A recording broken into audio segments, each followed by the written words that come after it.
Let's start with what is plain English? A lot of people, including myself, may not understand the term plain English. I certainly didn't know the extent of it when I first started researching this. So, to write in plain English is to write something that can be read once and understood clearly. It should be easy to use and navigate. So when we are writing in plain English, those are the things that we have to think about. The purpose of the content, the users and readers' knowledge of the topic that we are presenting and writing about, how to make sure that our information is inclusive, and the accessibility of the content and the form in which the content is presented. That's something that I've come across a lot while researching accessibility, is it's not just the words that we write, it's about everything, it's about structure, it's about everything. So the number one thing is to use everyday words and phrases. Everyday words are otherwise known as the language that is commonplace or ordinary. So think of it as the language that you speak every single day. The best way to present that would be a grade 7 or year 7 level education in Australia. So words and phrases to avoid would be adequate number of. Instead, we could say enough. That is the plain English term for it and the easiest to understand. Despite the fact that, although, and inquire, ask. Down below there are 2 different links to the style manual and positive word research. Those are very helpful tools if you're ever looking, you're not sure what the word could be that you could use in plain English. I would highly recommend checking out those 2 websites. The next thing is to use an active voice. An active voice is where the subject comes before the action of the sentence. Don't use a passive voice. A passive voice isn't as steady or clear to understand. It's a lot more artsy and floral and may sound better, but it's not easy to engage with as the reader. An active voice also keeps a very steady pace and keeps the reader from just skimming through the content that you read. So the best example is the man was bitten by the dog is passive, the dog bit the man is active. And here I've changed a sentence directly from the Regional Arts WA website. Looking to change the way the regional arts sector talks to each other, Regional Arts WA formed the Regional Arts Network. An active way of saying that would be Regional Arts WA formed the Regional Arts Network to change the way the regional arts sector talks to each other.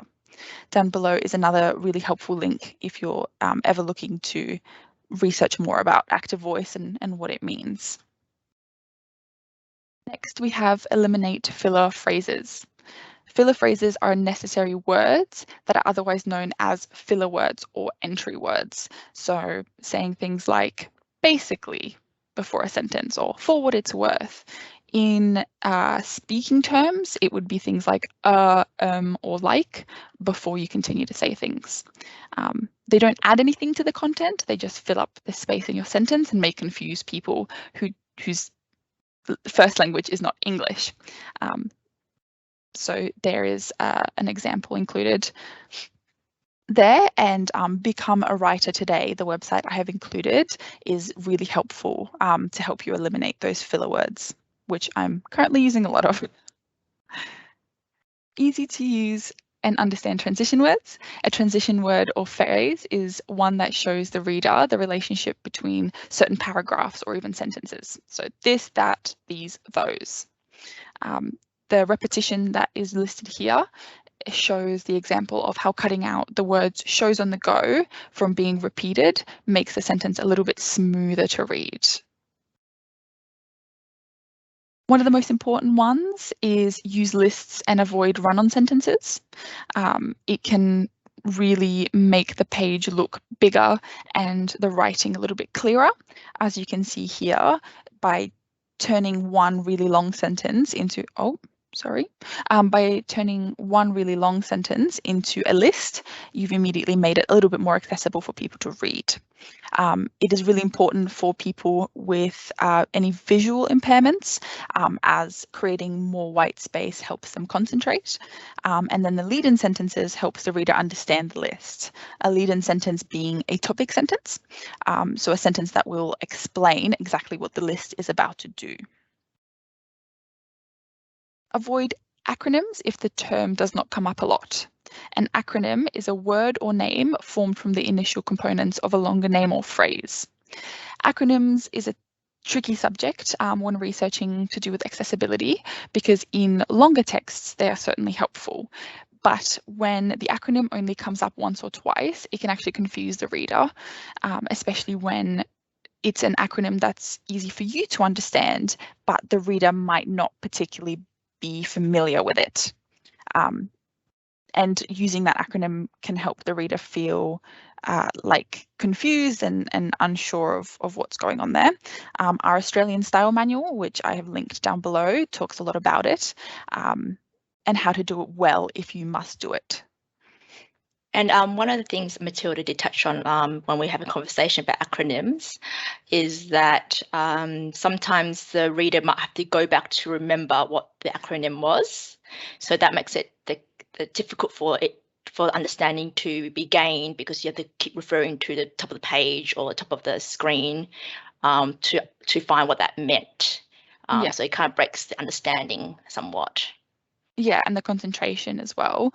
And yeah, that is a very good point. One thing that we talked about to do with acronyms is a glossary. If you're going to use an acronym, and if it's really important to make sure that there is a glossary of some sort that the reader can go back to, especially when talking about the youth inclusion plan, for example. A lot of the youth coming into the arts world don't always know everything about the arts world, especially in regional Australia. So by using acronyms, you actually are making them feel out of touch and like they have to know certain things in order to go into the arts world. Avoiding that hesitance will really help them and encourage them to get into the art space. Headings and subheadings. This is an obvious one, but it's a very important one. Especially for accessibility. So a lot of people use screen readers, and in order not to have to listen to the entire website or the entire document or whatever it is that you're working on, having headings is really important for those screen readers, so they can jump directly to the paragraph or the page that they need to find out the information that they're looking for. It's important that people who have to translate a lot of text into different languages have headings and subheadings, so they're not translating an entire page just to find one or two sentences. And it also creates a really nice flow and that structure that we want. Again, down the bottom, plainlanguage.gov, their guidelines are very, very helpful when talking about headings and subheadings. And again, what we talked about as well, is that in Word document, they actually have the headings there. So when you convert it to PDF, it's actually available for people that need screen readers, that they can skip towards that to find the information they need instead of, listening 10 minutes of information before they get to the bit they need.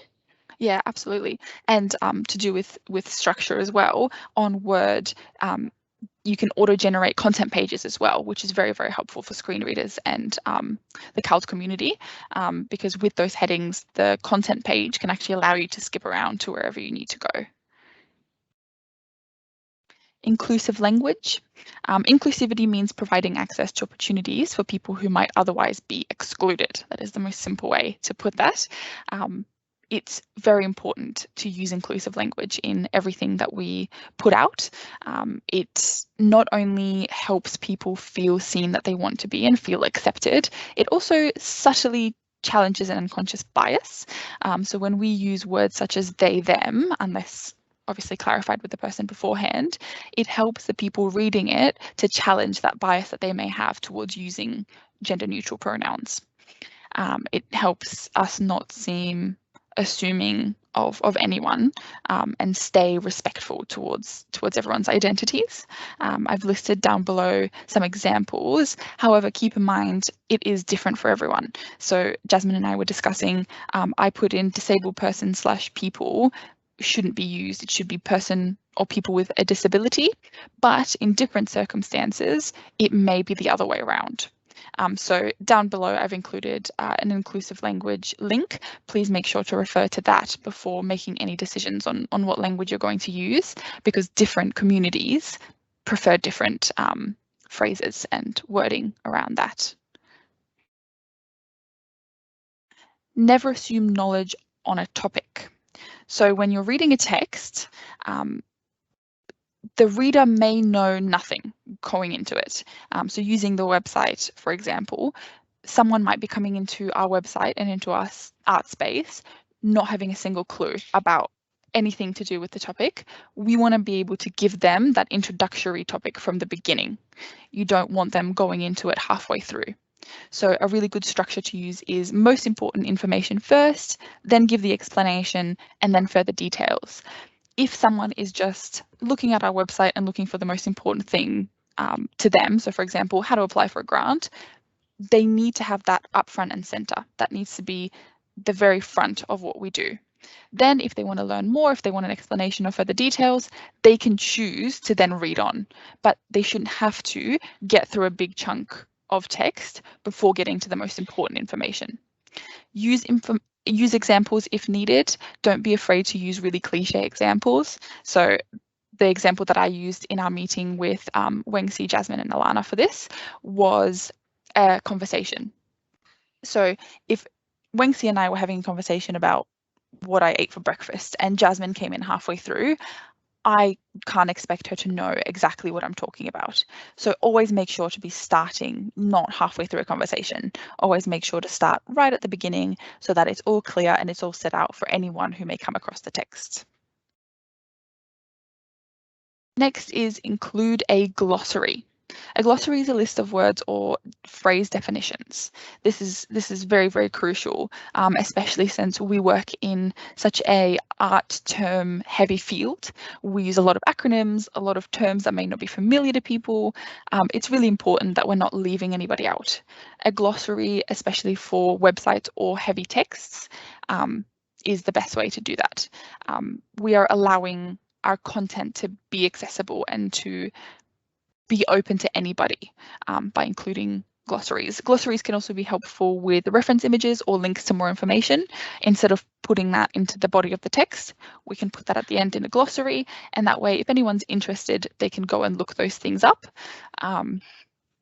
It's also good to define broad statements that we use on the website, social media, or anything else.